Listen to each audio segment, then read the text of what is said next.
أعوذ بالله من الشيطان الرجيم بسم الله الرحمن الرحيم ومن يضلل الله فما له من ولي من بعده وترى الظالمين لما رأوا العذاب يقولون هل إلى مرد من سبيل فتراهم يعرضون عليها خاشعين من الذل ينظرون من طرف خفي وقال الذين آمنوا إن الخاسرين الذين خسروا أنفسهم وأهليهم يوم القيامة ألا إن الظالمين في عذاب مقيم وما كان لهم من أولياء ينصرونهم من دون الله ومن يضلل الله فما له من سبيل. اور جس کو اللہ تبارک و تعالیٰ گمراہ کر دے اس کا کوئی حمایتی نہیں ہوگا اس کے بعد. اور تم ظالموں کو دیکھو گے جب وہ عذاب کو دیکھیں گے وہ کہیں گے کہ کیا کوئی پلٹنے کا راستہ ہے. اور تم ان کو دیکھو گے جس وقت ان کو عذاب پر پیش کیا جائے گا کہ وہ جھکے ہوئے ہوں گے ذلتی کی وجہ سے اور وہ دیکھ رہے ہوں گے چھپی نگاہ سے. اور کہاں ان لوگوں نے جو ایمان لائے کہ بلا صبح خسارہ اٹھانے والے وہ لوگ ہیں جنہوں نے اپنے آپ اور اپنے گھر والوں کو خسارے میں ڈال دیا قیامت کے دن. تم بلا صبح ظالم دائمی عذاب میں ہوں گے اور ان کے لیے کوئی مددگار نہیں ہوگا جو ان کی مدد کرے اللہ کے علاوہ. اور جس کو اللہ تبارک و تعالیٰ گمراہ کر دے اس کے لیے کوئی راستہ نہیں ہے. اللہ تبارک و تعالیٰ فرماتے ہیں اپنی ذات کریمہ کے بارے میں بتلاتے ہوئے کہ وہ جس کو ہدایت دے اس کو کوئی گمراہ کرنے والا نہیں ہے اور جس کو اللہ تبارک و تعالیٰ گمراہ کر دے اس کو کوئی ہدایت دینے والا نہیں ہے. جیسے کہ اللہ تبارک و تعالیٰ نے فرمایا وَمَن يُضْلِلِ اللَّهُ فَلَن تَجِدَ لَهُ وَلِيًّا مُرْشِدًا. پھر اللہ تبارک و تعالیٰ نے فرمایا ظالمین کے بارے میں بتلاتے ہوئے اور وہ اللہ تبارک و تعالیٰ کے ساتھ شریک بناتے ہیں. لما رأوا العذاب یعنی قیامت کے دن وہ تمنا کریں گے دنیا کی طرف لوٹنے کی.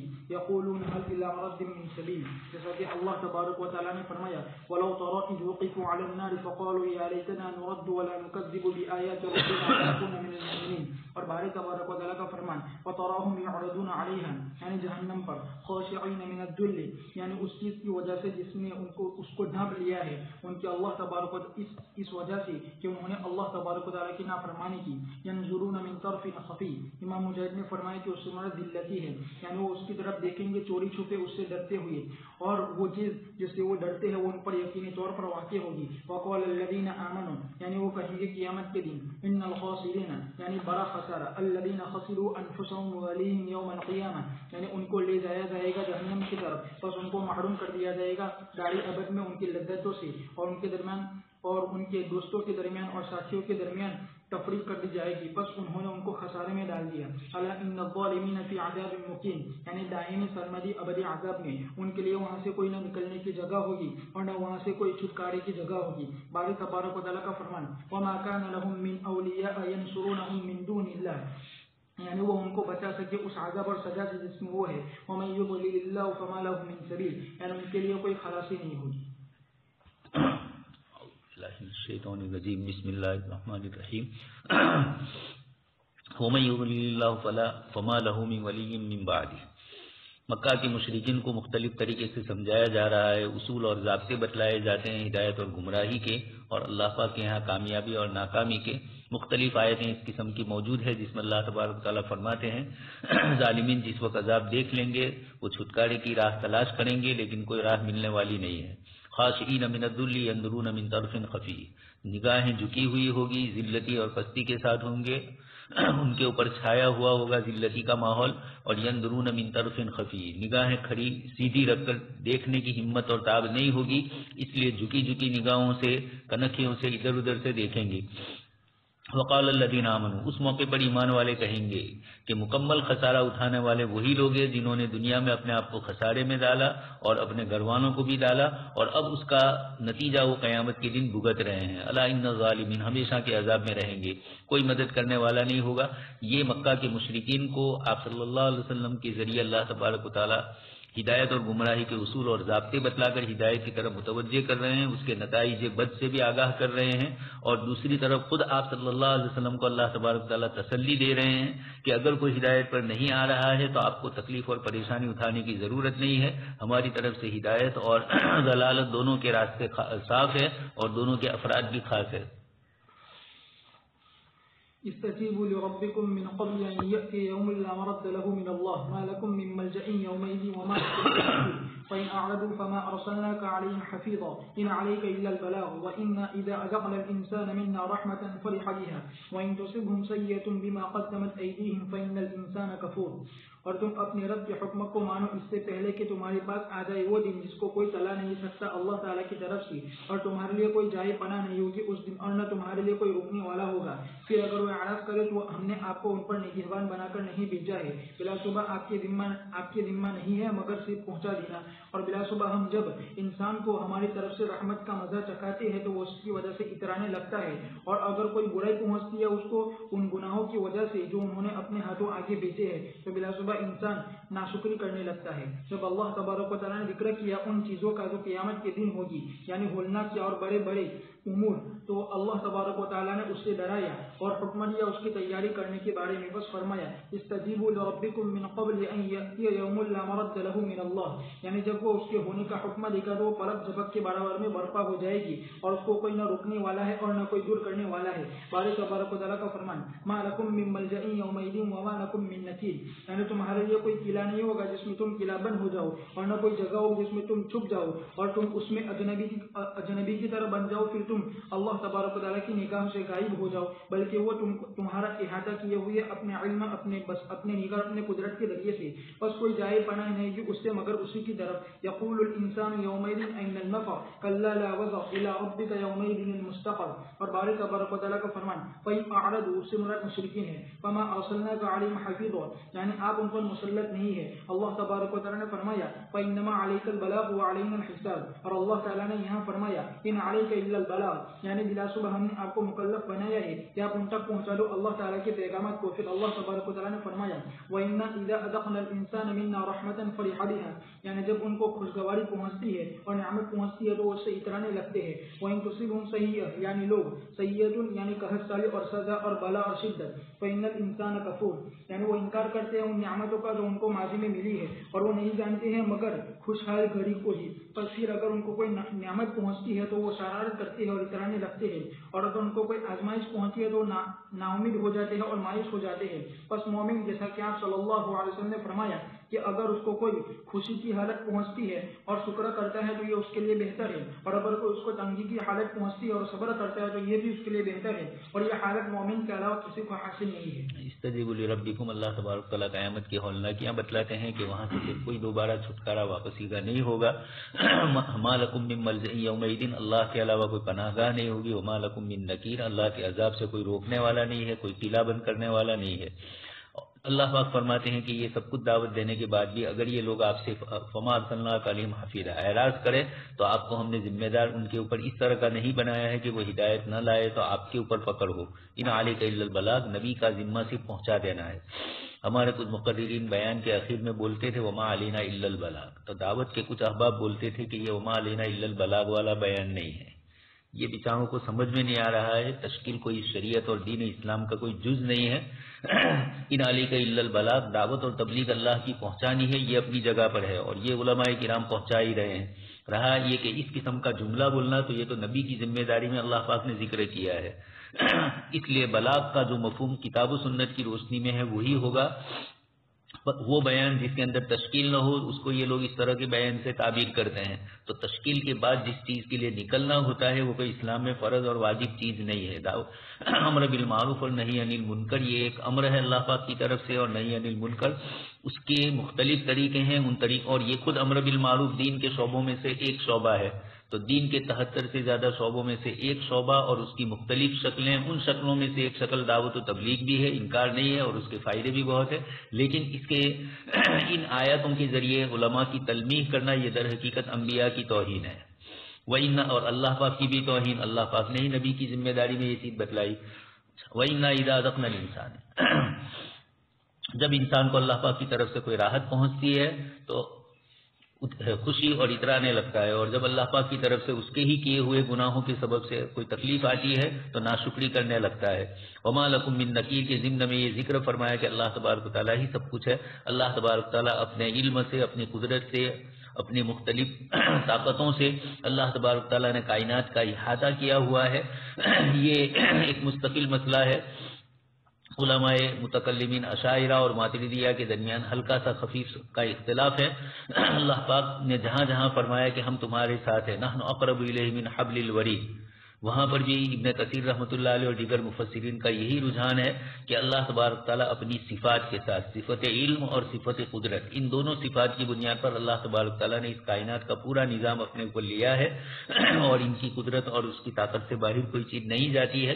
تو اللہ پاک اپنی قدرت کے ذریعے اسی طرح نحن اقرب الیہ ہم تم سے قریب ہے یعنی ہماری قدرت اور ہمارا علم تم سے قریب ہے. لله ملك السماوات والأرض يخلق ما يشاء يهب لمن يشاء إناثا ويهب لمن يشاء الذكور أو يزوجهم ذكرانا وإناثا ويجعل من يشاء وقيما إنه عليم قدير. اور اللہ کے لیے سلطنت آسمان و زمین کی، وہ پیدا کرتا ہے جسے چاہتا ہے اور وہ عطا کرتا ہے جسے چاہتا ہے بیٹیاں اور عطا کرتا ہے جسے چاہتا ہے بیٹے یا ان دونوں کو ملا کر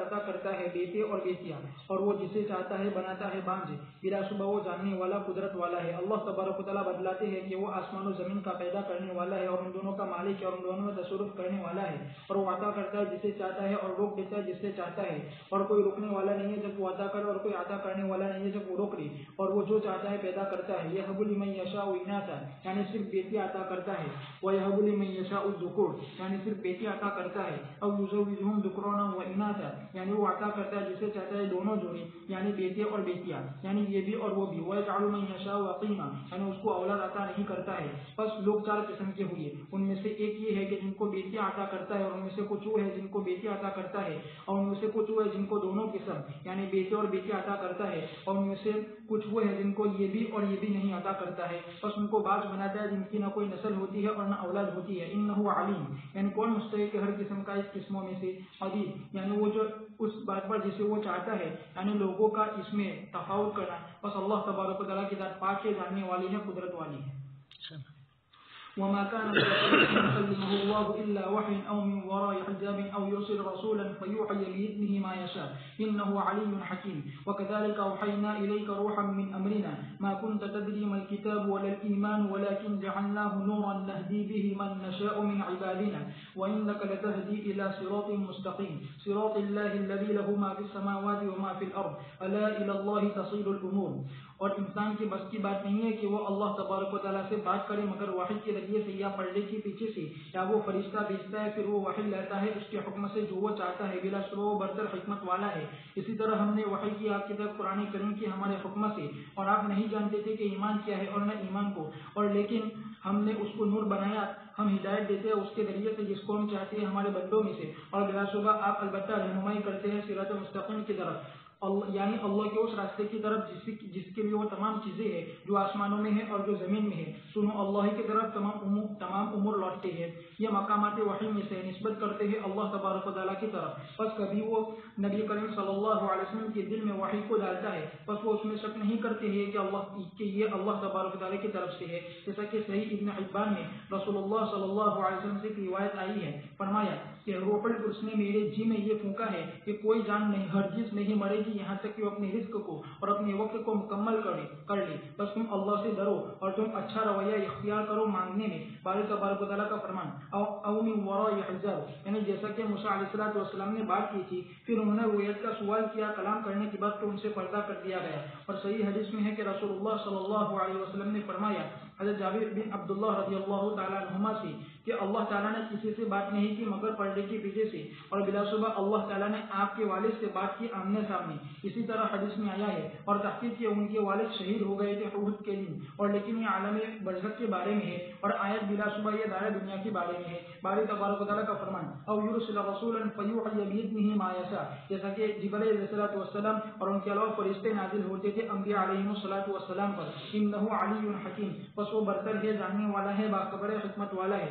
باری تبارک و تعالیٰ کا فرمان وَكَذَلِكَ أَوْحَيْنَا إِلَيْكَ رُوحًا مِّنْ أَمْرِنَا یعنی قرآن کریم مَا كُنْتَ تَدْرِي مَا الْكِتَابُ وَلَا الْإِيمَانُ یعنی اس تفصیل کے بارے میں جس کا اللہ تبارک و تعالیٰ نے آپ کو حکم دیا قرآن کریم میں. وَلَكِنْ جَعَلْنَاهُ یعنی قرآن کریم نُورًا نَهْدِي بِهِ مَن نَّشَاءُ مِنْ عِبَادِنَا جیسے باری تبارک و تعالیٰ کا فرمان قُلْ هُوَ لِلَّذِينَ آمَنُوا هُدًى وَشِفَاءٌ وَالَّذِينَ لَا يُؤْمِنُونَ فِي آذَانِهِمْ وَقْرٌ وَهُوَ عَلَيْهِمْ عَمًى.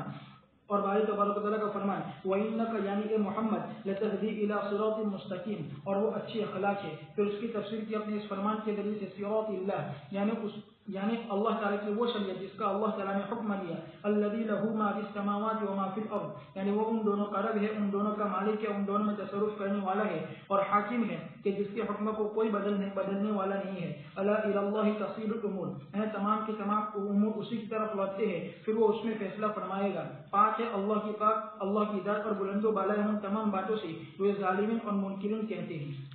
للہ ملک السماوات والارض، اوپر والی آیتوں میں ذکر کیا کہ ہدایت اور گمراہی دونوں اللہ کے اختیار میں ہیں، جس کو چاہے ہدایت دیتے ہیں، جس کو چاہے گمراہ کرتے ہیں، اور جس کو چاہے پھر اس کی بنیاد پر رحمت عطا فرماتے ہیں، جس کو چاہے اللہ تبارک تعالیٰ کی طرف سے عذاب دیا جاتا ہے۔ سیئۃ، اسی کا ایک طریقہ دنیا کے اندر اللہ پاک نے رائج کیا ہے، یہب لمن یشاء، وہب اللہ پاک کی طرف سے عطیہ ہے۔ تو یہ اللہ تبارک تعالیٰ دنیا کے اندر اپنے بندوں کو دنیاوی نعمتیں دینے کے اندر اللہ تبارک تعالیٰ کی طرف سے مختلف فروق ہوتے ہیں۔ وحی الہی اور اللہ پاک کی ہدایت بھی اسی طریقے سے مختلف طریق والی ہے۔ تو اولاد کے سلسلے کے اندر کسی کو صرف بیٹے، کسی کو صرف بیٹیاں، کسی کو دونوں، کسی کو نہیں۔ انہ علیم قدیر، اللہ تبارک تعالیٰ ہی علم والے ہیں کس کو کیا دینے سے اس کا دینی اور دنیاوی کیا منفعت والا مسئلہ ہونے والا ہے، اور قدیر ہے۔ یہ نہیں ہے کہ صرف علیم ہو لیکن قدرت نہ ہو، دنیا میں ایسا ہوتا ہے، یہاں علیم بھی ہے، قدیر بھی ہے، قدیر بھی ہے، علیم بھی ہے۔ یہ اللہ تبارک تعالیٰ کی مکمل کاریگری، صفت علم اور صفت قدرت کی کار فرمائی ہے کہ دنیا کے اندر اس طریقے سے اولاد کے سلسلے میں معاملہ فرماتے ہیں۔ یہی حال اللہ تبارک تعالیٰ کی طرف سے روحانی اعتبار کا بھی ہے۔ وما کان لبشر ان یکلمہ اللہ، تم یہ کہتے ہو کہ وحی ایک یتیم کے گھر کیوں آئی؟ مکہ اور طائف کے دو شہروں میں سے کسی شہر کی قریتین من العظیم، بڑے شہروں میں سے کسی بڑے آدمی کو دی جاتی۔ اس کا جواب دیا کہ وحی الہی کا تعلق بھی اللہ تبارک تعالیٰ کی عطا ہے، یہ کسب ہی نہیں ہے، وہ بھی ہے، نبوت بھی۔ تو وما کان لبشر ان یکلمہ اللہ، اللہ پاک سے شرف تکلم کسی کو بھی نصیب نہیں ہوتا ہے الا وحیًا، مگر اللہ پاک کی طرف سے وحی کے ذریعے، جیسے آپ صلی اللہ علیہ وسلم اور دیگر انبیاء کرام علیہم الصلوۃ والسلام پر وحی چلی۔ اسی سلسلے میں حضرت ان روح القدس نفث فی روعی، آپ صلی اللہ علیہ وسلم فرماتے ہیں کہ میرے دل میں جبرائیل علیہ الصلوۃ والسلام نے بات ڈالی، یہ بھی وحی الہی کی ایک شکل ہے۔ اچھا، اور اس میں یہ فرمایا کہ کوئی بھی انسان موت نہیں آئے گی اس کی جب تک اس کی مدت پوری نہیں ہوتی ہے رزق کی۔ فاتقوا اللہ، لہذا اللہ سے ڈرو، اور واجملوا فی الطلب، روزی روزگار طلب کرنے میں اچھے طریقے اختیار کرو، حرام اور ناجائز طریقوں سے بچو۔ او من وراء حجاب، یا پردے کے پیچھے سے اللہ پاک گفتگو کرے، جیسے موسیٰ علیہ الصلوۃ والسلام سے گفتگو فرمائی۔ دار دنیا میں اللہ تبارک تعالیٰ کو بیداری کے عالم میں کوئی نہیں دیکھ سکتا ہے۔ برزخی دنیا کے مسئلے ہیں، وہاں خواب میں بھی آتے ہیں، یہاں دنیا میں بھی، اور وہاں برزخی دنیا میں بھی موسیٰ علیہ الصلوۃ والسلام اور دیگر انبیاء کرام علیہم الصلوۃ والسلام کے جو معاملات ہوئے ان کا تعلق، اور یہاں جو نفی کی گئی وہ دار دنیا کی نفی نہیں کی گئی ہے، بیداری کی حالت کی نفی کی گئی ہے، خواب میں آ سکتا ہے۔ او من وراء حجاب میں فرمایا کہ موسیٰ علیہ السلام نے درخواست کی تھی، لیکن اللہ تبارک تعالیٰ نے آپ سے تکلم تو فرمایا، رؤیت ولکن انظروا الی الجبل فإن استقر مکانہ فسوف ترانی۔ اسی طریقے سے حضرت جابر بن عبداللہ کے والد سے اللہ پاک نے روبرو گفتگو فرمائی، تو یہ عالم برزخ کی بات ہے، دار دنیا میں نہیں ہے، اور وہ نبی بھی نہیں تھے۔ تو اللہ تبارک تعالیٰ جس کے ساتھ چاہتے ہیں، اب یرسل رسولا فیوحی باذنہ ما یشاء، فرشتے آتے ہیں جیسے جبرائیل علیہ السلام آتے رہتے تھے عموماً۔ آگے اللہ پاک فرماتے ہیں ما کنت تدری ما الکتاب ولا الایمان۔ اچھا، اوحینا الیک روحا من امرنا، وحی الہی کو روح سے تعبیر کیا، جس طریقے سے روح کے بغیر زندگی نہیں ہے اس طریقے سے ایمانیات اور اللہ پاک کی محبت اور معرفت کے بغیر زندگی نہیں ہے۔ ما کنت تدری ما الکتاب، اللہ پاک فرماتے ہیں کہ قرآن کے نازل ہونے سے پہلے آپ کو کتاب کے سلسلے کا بھی علم نہیں تھا، اور ایمانیات کی وہ تفصیلات معلوم نہیں تھی جو بعد میں اللہ پاک نے آپ پر وحی کے ذریعے مطلوع اور غیر مطلوع کے ذریعے فرمائی۔ ان آیات میں آپ صلی اللہ علیہ وسلم کی کوئی نعوذ باللہ بے عزتی نہیں ہے، بلکہ آپ کا مقام بڑھایا کہ دنیاوی پڑھنے لکھنے والوں کی طرح آپ کو کوئی چیز پڑھ لی جاتی، دنیاوی ایمان لانے والے جس طریقے سے ہیں اس طریقے کے آپ ایمان لاتے، تو یہ چیزیں آپ کو اس سے پہلے ایمان کی مکمل کیفیات، ایمان کی مختلف صفات، ایمان یزید و ینقص اور اس طرح کی دوسری بحثیں، یہ تو ایمان نے بعد میں اپنے اعتبار سے ذکر کی ہے، لیکن ایمانیات کے سلسلے کی جتنی معلومات اور وضاحت قرآن کریم کے ذریعے آئی اس سے پہلے آپ کو معلوم نہیں تھی. کتاب اللہ میں کیا مضامین اگر اللہ پاک نہ بھیجتے تو یہ تو آپ صلی اللہ علیہ وسلم کی فضیلت میں ذکر کیا. جیسے عیسیٰ علیہ السلام سے مکتب میں پہلے دن پڑھنے کے لیے گئے, استاد نے کہا الف. حضرت عیسیٰ علیہ السلام نے پوچھا الف کا کیا معنی؟ اب چھوٹا سا بچہ الف کا, اللہ عالم روایت بھی کتنی صحیح ہے. تو پھر حضرت عیسیٰ علیہ السلام بچے تھے اور انہوں نے اللہ کے الف سے اللہ پاک کی معرفت وغیرہ کو ذکر کیا. تو استاد نے کہا کہ میں تمہارا استاد بننے کے لائق نہیں ہوں. اللہ پاک نے حضرت عیسیٰ علیہ السلام کو عام انسانوں کے شاگرد بننے سے منع کیا, روک دیا. اسی طرح بحیرہ راہب ہو یا اور اس طرح کے جمیوں اور عربی والی عبارتوں میں جو آپ صلی اللہ علیہ وسلم کی طرف نسبت کی جاتی ہے کہ اجمی آدمی نے آپ کو قرآن سکھلایا, یا اس طریقے کی جو چیزیں آپ صلی اللہ علیہ وسلم کی طرف منسوب کی گئی, ان سب کی نفی کی گئی. وما علمناہ الشعر وما ينبغی لہ, وہاں بھی یہی بات تھی, شعر اس لیے نہیں سکھلایا کہ شعر و شاعری نبی کی شان نہیں ہے. مل کتاب ولی الایمان. قاری انی صاحب رحمۃ اللہ علیہ کے ایک دن اچانک ہم کو پوچھنے لگے ووجدک ضالا فہدی کا ترجمہ کرو. وہاں بھی آپ صلی اللہ علیہ وسلم کی طرف نسبت ہے. اور حضرت قاری صاحب رحمۃ اللہ علیہ تھوڑے میلاد وغیرہ بھی ہوتی تھی قرات سبع عشرہ کے ختم کے اوپر آپ صلی اللہ علیہ وسلم کی. تو بدعتی تو نہیں تھے, ان کے والد صاحب پکے دیوبندی تھے, مولانا عبدالرؤف جگن پوری, لیکن میلاد کی مجلس اور درود شریف کی کثرت آپ کے یہاں ہوتی تھی. تو ایک دن اچانک پوچھنے لگے ووجدک ضالا فہدی.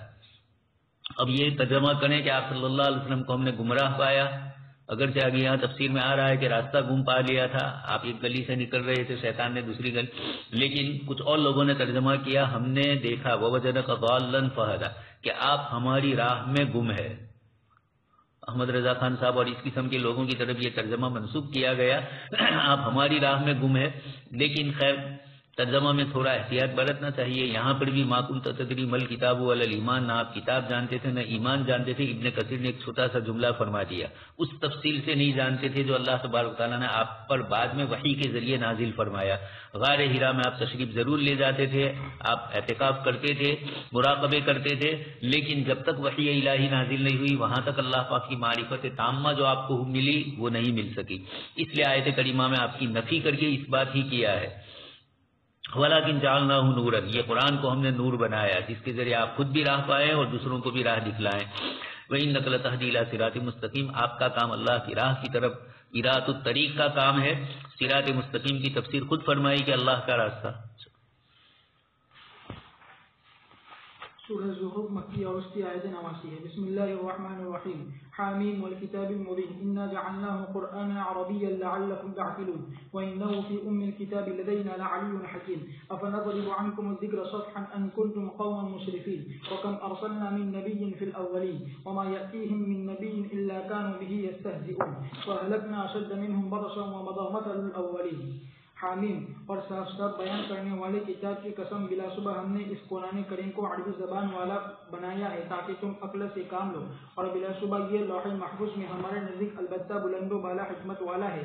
کیا ہم آپ سے قرآن کریم کو پھیر دیں گے موڑ کر اس وجہ سے کہ تم حد سے گزرنے والی قوم ہو؟ اور تحقیقی ہم نے کتنے نبیوں کو بھیجا اگلے لوگوں میں اور ان کے پاس کوئی نبی نہیں ہے مگر وہ ان کا مذاق اڑاتے تھے, پس ہم نے ہلاک کر دیا ان سے مضبوط لوگوں کو اور ان اگلوں کی مثالیں گزر چکی ہیں. اللہ تبارک و تعالیٰ فرماتے ہیں حامیم والکتاب المبین, یعنی بین ہے, واضح ہے, خود ظاہر ہے, جو نازل کیا گیا ہے عربی زبان میں جو کہ تمام زبانوں میں سب سے زیادہ فصیح ہے. اسی لیے اللہ تعالیٰ نے فرمایا انا جعلناہ, یعنی ہم نے اس کو نازل کیا قرآنا عربیا, یعنی عربی زبان میں جو فصیح ہے, واضح ہے, لعلکم تعقلون, یعنی تم اس کو سمجھ سکو اور اس میں غور و فکر کر سکو, جیسا کہ اللہ تبارک و تعالیٰ نے فرمایا بلسان عربی مبین. اور باری تعالیٰ کا فرمان وَإِنَّهُ فِي أُمِّ الْكِتَابِ لَدَيْنَا لَعَلِيٌّ حَكِيمٌ, یعنی اس کی شرافت کو بیان کیا ملائکہ, اس کی شرافت واضح ہے ملائکہ اعلیٰ میں, تاکہ زمین والے اس کی شرافت کو پہچان اور اس کی تعظیم کر اس کی اطاعت کریں. پھر اللہ تبارک و تعالیٰ نے فرمایا وَإِنَّهُ, یعنی یہ قرآن کریم, فی ام الکتاب,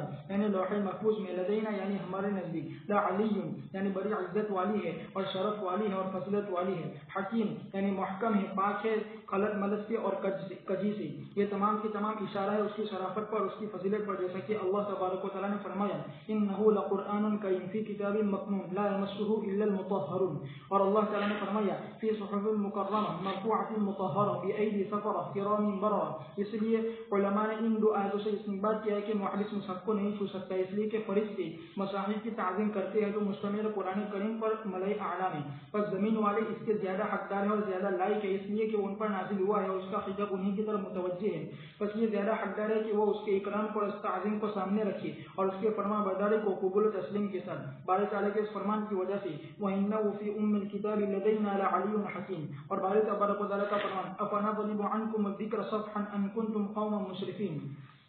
مفسرین نے اختلاف کیا اس کے معنی کے بارے میں، بس کہا گیا کہ اس کے معنی یہ ہے کیا تم یہ گمان کرتے ہو کہ ہم تم سے درگزر کر دیں گے، بس ہم تم کو عذاب نہیں دیں گے حالانکہ تم نے نہیں کیا وہ جس کا تم کو حکم دیا تھا۔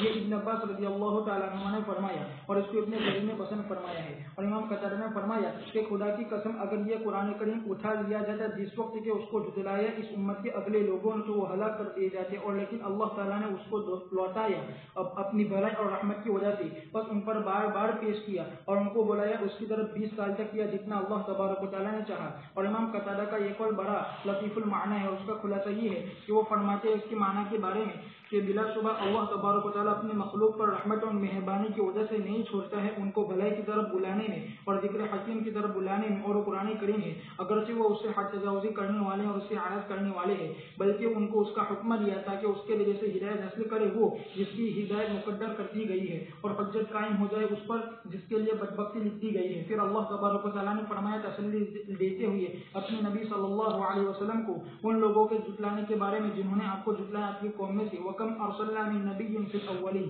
یعنی اگلی جماعتوں میں، وَمَا يَأْتِيهِم مِّن نَبِيٍّ إِلَّا كَانُوا بِهِ يَسْتَهْزِئُونَ، یعنی وہ ان کو جھٹلاتے تھے اور ان کا مذاق کرتے تھے، فَأَهْلَكْنَا أَشَدَّ مِنْهُمْ بَطْشًا، یعنی ہم نے ہلاک کر دیا جو پیغمبروں کو جھٹلانے والے تھے، اور تحقیق کہ وہ زیادہ مضبوط کے پکڑ کے اعتبار سے ان لوگوں کے مقابلے میں جو آپ کو جھٹلانے والے ہیں محمد، جیسے کہ بارے تبارک و تعالیٰ کا فرمان أَفَلَمْ يَسِيرُوا فِي الْأَرْضِ فَيَنْظُرُوا كَيْفَ كَانَ عَاقِبَةُ الَّذِينَ مِنْ قَبْلِهِمْ كَانُوا أَكْثَرَ مِنْهُمْ وَأَشَدَّ قُوَّةً، اور آیات اس سلسلے میں بہت زیادہ ہے۔ بارے تبارک و تعالیٰ کا فرمان وَمَضَىٰ مَثَلُ الْأَوَّلِينَ، امام مجاہد نے فرمایا کہ ان کا طریقہ گزر چکا، امام قتادہ نے فرمایا کہ ان کی سزا گزر چکی، اور ان دونوں کے علاوہ نے فرمایا کہ ان سے عبرت حاصل کرنا گزر چکا، یعنی ہم نے ان کو عبرت بنایا ان کے لیے جو ان کے بعد ہے، یعنی جھٹلانے والے یہ کہ ان کو وہی عذاب پہنچے گا جو ان کو پہنچا ہے، جیسے کہ بارے تبارک و تعالیٰ کا فرمان وَجَعَلْنَاهُمْ سَلَفًا وَمَثَلًا لِلْآخِرِينَ، اور جیسے کہ بارے تبارک و تعالیٰ کا فرمان سُنَّتَ اللَّهِ الَّتِي قَدْ خَلَتْ فِي عِبَادِهِ، اور بارے تعالیٰ کا فرمان وَلَن تَجِدَ لِسُنَّتِ اللَّهِ تَبْدِيلًا۔ سورت میں آگے زخرف آ رہا ہے، اس نسبت سے سورت کا نام زخرف ہے، مکی سورت ہے، اس پہ عمومی مضامین توحید، رسالت اور آخرت کے، اور چونکہ اس وقت توحید قرآن ہی کے ذریعے لوگوں کو معلوم ہوتی تھی، اس لیے قرآن کا بھی انکار در حقیقت توحید کا انکار تھا، اس لیے اللہ تبارک تعالیٰ اپنی کتاب عزیز اور اپنی کتاب مبین اور کتاب حکیم کی تعریف فرما کر اس کی عظمت اور اس کی بزرگی بتلاتے ہیں، زبانی اعتبار سے بھی، لغات کے اعتبار سے بھی فصاحت و بلاغت کا اعلیٰ معیار تھی، اعجاز القرآن کے اعتبار سے بھی باقی اللہ نے بہت تفصیل سے اعجاز القرآن میں ذکر کیا، اور اس طرح کئی حضرات نے اعجاز القرآن پر کتابیں لکھی، اسی طرح پڑھ کے آئے ہیں المشفق الی علوم القرآن، اس کے اندر بھی ابن جوزی رحمۃ اللہ علیہ نے بہت تفصیل سے قرآن کریم کی فصاحت، بلاغت اور خاص کر کے علم بیان جو ہے جو مشکل ہوتا ہے، معانی تو نحوی صرفی ترکیب وغیرہ میں بھی کچھ نہ کچھ آ جاتا ہے، لیکن بیان یہ کتاب اللہ کا سب سے بڑا وصف ہے، اس لیے اللہ تبارک تعالیٰ نے قرآن عربیہ کے ساتھ ساتھ اس کے لیے بیان کا لفظ بھی ذکر فرمایا، یہاں وَإِنَّهُ فِي أُمِّ الْكِتَابِ لَدَيْنَا لَعَلِيٌّ حَكِيمٌ، لوح محفوظ میں اللہ تبارک تعالیٰ کے پاس عظمت والا ہے، اور ایسی عظمت اور ایسی بزرگی ہے کہ وہاں والے بھی اس کا اکرام اور احترام کرتے ہیں، تو جن کے اوپر نازل ہوا ان کو بھی اس کا احترام اور اکرام کرنا ہے۔ أَفَنَضْرِبُ عَنْكُمُ الذِّكْرَ صَفْحًا أَن كُنتُمْ قَوْمًا مُسْرِفِينَ، اللہ پاک فرماتے ہیں مکہ والوں کو کہ اگر تم قرآن کریم کا انکار کرتے ہو، اس سے أَفَنَضْرِبُ عَنْكُمُ الذِّكْرَ صَفْحًا، تم ان سے منہ موڑ رہے ہو، رخ موڑ رہے ہو اپنا، تو اس کی بنیاد کے اوپر کیا ہم قرآن کو بھیجنا چھوڑ دیں تمہارے اسراف کی بنیاد پر؟ تو ایک تو یہ کہ تمہیں کوئی عذاب نہ ہو، یقیناً عذاب ہوگا، دوسرا بتلایا قتادہ رحمۃ اللہ علیہ نے کہ تمہارے اس کرنے کی بنیاد پر اللہ تبارک تعالیٰ قرآن کو دوسروں تک پہنچانے میں چھوڑیں گے نہیں، اگرچہ تمہاری شرارت اور بدماشی ایسی ہے کہ جس کی بنیاد پر اللہ تبارک تعالیٰ روئے زمین والوں سے قرآن کو اٹھا لیتے، اتنی تم نے بے عزتی قرآن کی ہے ابو جہل ابو لہب وغیرہ نے، لیکن اللہ پاک اپنی مخلوق کے اوپر مشفق ہے، اس لیے اللہ تبارک و تعالیٰ نے اس کے باوجود 20 سے زائد سال تسلسل کے ساتھ قرآن کریم کو بھیجا اور آپ صلی اللہ علیہ وسلم نے دنیا کے انسانوں کو پہنچایا. اس وقت بھی ہدایت کے لیے عمومی ذریعہ جو بنتا ہے دعوت و تبلیغ کا، وہ قرآن کریم ہی ہوتا ہے، قرآن کے مضامین ہی ہوتے ہیں. عربی زبان میں قرآن پڑھ کر سننے والے چاہے وہ زبان کو نہیں جانتے ہیں. ڈاکٹر حمید اللہ صاحب نے قصہ لکھا ہے کہ کوئی گانے والا تھا امریکہ کا، فرانس کا بہت بڑا. اتفاق سے وہ کسی مجلس میں گیا اور وہاں قرآن پڑھا جا رہا تھا. وہ یہ سمجھا کہ یہ کوئی ناچ گان کی چیز ہے، تو اس نے کہا کہ یہ جس ترتیب سے پڑھا جا رہا ہے یہ تو میرا ایجاد کیا ہوا ہے طریقہ، ایسا طریقہ تو آج تک دنیا میں میرے علاوہ کسی نے کیا نہیں ہے. تو یہ کیا پڑھا جا رہا ہے، کیا گایا جا رہا ہے؟ اس کو بتلایا گیا کہ یہ اللہ کا کلام ہے. کہا کہ خیر وہ تو آپ لوگ جانو، لیکن جس ترتیب سے اور جس انداز سے اس ترنم سے اس کو پڑھا جا رہا ہے یہ مجھے محسوس ہو رہا ہے کہ یہ کوئی اور ہی چیز ہے. اس کے بعد ڈاکٹر حمید اللہ صاحب کے پاس لوگ اس کو لے کر آئے اور انہوں نے اس کو سمجھایا اور اس کو کہا تو ایمان کی توفیق مل گئی اس کو. اب اس کے بعد کسی قاری صاحب کے حوالے ڈاکٹر حمید اللہ صاحب نے وہاں پیرس میں کر دیا کہ ان کو قرآن سکھلایا جائے. اب وہ قاری صاحب پڑھا رہے تھے اور اس کے اندر اذا جاء نصر اللہ والفتح ورأیت الناس يدخلون فی دین اللہ افواجا پر قاری صاحب رک گئے اور فسبح کو الگ سے پڑھا. اس نے کہا کہ نہیں یہ جوڑ نہیں کھا رہا ہے.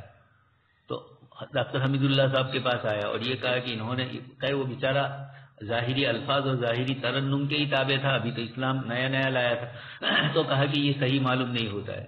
تو ڈاکٹر عبدالحمید صاحب فرماتے ہیں کہ میں نے بچپن میں جب پڑھی تھی سورہ اذا جاء نصر اللہ تو ایسا ہوا تھا کہ افواج پر میں نے وقف کیا تھا تو میرے استاد نے اس وقت مجھے فسبح آگے پڑھایا ترنم کے لیے. جب ڈاکٹر حمید اللہ صاحب کہنے کہ میں نے اس کو یہ کہا کہ یہ قاری صاحب نے یہاں وقف کیا، یہ بھی کر سکتے ہیں لیکن اصل وقف آگے ہے فسبح پر، تو وہ ناچنے لگا، کودنے لگا، اس لیے کہ وزن بیٹھ گیا تھا اس کے حساب سے، اور ڈاکٹر حمید اللہ صاحب کو مچک کر کودنے لگا. وہ تو بڑی عمر کے تھے، ضعیف ہو چکے تھے پورے. تو یہ کہہ رہے ہیں کہ ان کو بھی ان کا احساس ہے. اعجاز القرآن میں باقی اللہ صاحب نے عجیب و غریب کئی قصے سنائے ہیں. تو قرآن کریم لعلی حکیم، عجیب کتاب ہے اللہ کی. اگر اللہ تبارک تعالیٰ اس سے محروم کرتے تو اس سے بڑی بدبختی انسانیت کے لیے اور کیا ہوتی. اس لیے قتادہ فرماتے ہیں کہ تمہارا یہ سب کچھ کرنا قرآن کی بے عزتی اور بے حرمتی. آج بھی دنیا میں ایسا ہوتا ہے، کچھ مقررین ہوتے ہیں وائس بیان کرتے ہیں اور کوئی ایک بھی اٹھ کے چلا جائے تو بند کر دے اپنا بیان، اس طریقے کے بھی کچھ ہوتے ہیں. تو اللہ پاک تو سب سے زیادہ غیرت والے ہیں، ان کے کلام کو نہ سنا جائے تو وہ بھی اس طریقے سے کر سکتے تھے، لیکن اللہ پاک نے اپنی مخلوق پر رحم فرمائی. وہ تقوم الحجت علی من کتب شقاوتہ، جس کی بدبختی اللہ تبارک تعالیٰ کی طرف سے لکھ دی گئی تھی وہ اس کے خلاف ہے، اور جن کے لیے نیک بختی لکھی وہ رات کو تنہائی میں چھپ چھپ کر بھی آ رہے ہیں. اللہ تبارک تعالیٰ بھیج رہے ہیں مارنے کے لیے حضرت عمر کو، اور وہ قرآن کے تابع ہو کر جاتے ہیں. عتبہ خاموش ہو گیا سورہ حمیم سجدہ سن کر. وَكَمْ أَرْسَلْنَا مِن نَبِيٍّ فِي الْأَوَّلِينَ، بہت سارے انبیاء تشریف لائے، ان کے ساتھ بھی اسی طرح کا استہزاء ہوا جیسے آپ کے ساتھ ہوا. تو ان کو ہم نے ہلاک کیا تو اس قوم کو بھی ہلاک کر سکتے ہیں. اور أَفَلَمْ يَسِيرُوا فِي الْأَرْضِ، لیکن چونکہ ایک اور آیت ہے کہ جب تک آپ ان کے درمیان میں ہے یا جب تک وہ استغفار کرتے رہیں گے وہاں تک اللہ تبارک تعالیٰ وما کان اللہ لیعذبہم وانت فیہم وما کان اللہ معذبہم وہم یستغفرون، اس کی بنیاد پر اللہ تبارک تعالیٰ نے روک دیا تھا مکہ والوں سے.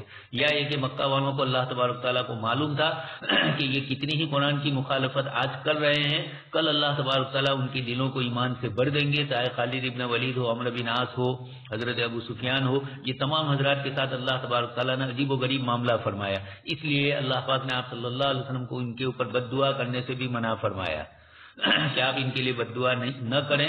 اللہ تبارک تعالیٰ کے کیا فیصلے ہیں وہ اللہ پاک ہی جانتے ہیں. چنانچہ بعد میں ان سب کو ایمان کی توفیق سے بھی مالا مال کیا.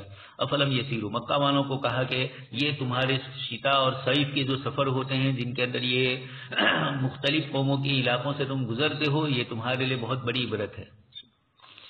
ولئن سألتهم من خلق السماوات والأرض ليقولن خلقهن العزيز العليم الذي جعل لكم الأرض مهدا وجعل لكم فيها سبلا لعلكم تهتدون والذي نزل من السماء ماء بقدر فأنشرنا به بلدة ميتا كذلك تخرجون والذي خلق الأزواج كلها وجعل لكم من الفلك والأنعام ما تركبون لتستووا على ظهوره ثم تذكروا نعمة ربكم إذا استويتم عليه وتقولوا سبحان الذي سخر لنا هذا وما كنا له مقرنين وإنا إلى ربنا لمنقلبون اور اگر آپ ان سے پوچھیں گے کہ کس نے آسمان و زمین کو پیدا کیا تو وہ ضرور کہیں گے کہ ان کو اللہ نے پیدا کیا جو زبردست علم والا ہے. وہی ذات ہے جس نے تمہارے لیے زمین کو فرش بنایا اور تمہارے لیے اس میں راستوں کو بنایا تاکہ تم راہ پاؤ.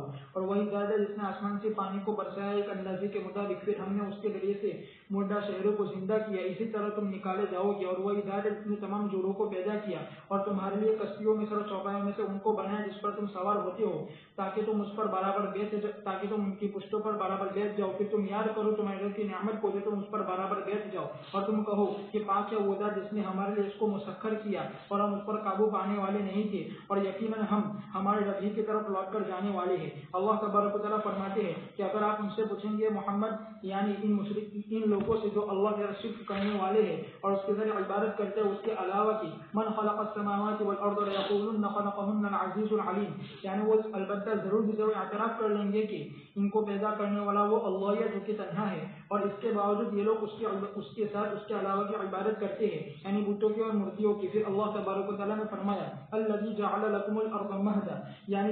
مضبوط بچھونا اور جائے پناہ بنایا جس پر تم چلتے ہو اور تم کھڑے رہتے ہو اور تم سوتے ہو. ان تمام کے باوجود اس کے ساتھ ساتھ اس کے باوجود کہ اس کو پیدا کیا گیا ہے پانی کی سطح پر، لیکن اس کو مضبوط بنایا پہاڑوں کے ذریعے سے تاکہ وہ ڈگمگائے نہیں. وجعل لكم فيها سبلا، یعنی راستے بنائے پہاڑوں کے درمیان اور وادیوں کے درمیان. لعلكم تهتدون، یعنی تمہارے سفر کرنے میں ایک علاقے سے دوسرے علاقے کی طرف، ایک ملک سے دوسرے ملک کی طرف. والذي نزل من السماء ماء بقدر، یعنی کفایت کے مطابق تمہاری کھیتی اور تمہارے پھلوں تمہارے پینے اور تمہارے لیے اور تمہارے چوپایوں کے لیے.